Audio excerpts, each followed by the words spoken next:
The new 2023 Volvo EX90 will be a 7-seat app, just like the current range-topping Volvo XC90. The Swedish firm says the new Volvo EX90 will be sold alongside an updated Volvo XC90, which will continue for the foreseeable future as a range of plug-in hybrid models.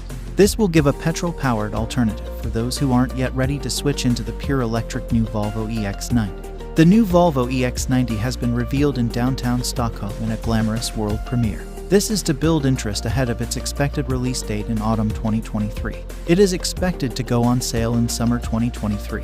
The new Volvo EX90 will be more expensive than the current Volvo XC90, which costs from £61,995. At launch, there will be two versions, both in top-spec trim. The twin-motor Ultra-Launch model will cost £96,225, and the twin-motor Performance Ultra will be priced at £100,555. Volvo says these are indicative prices and may be subject to change. If you liked the video, please subscribe the channel and thanks for watching.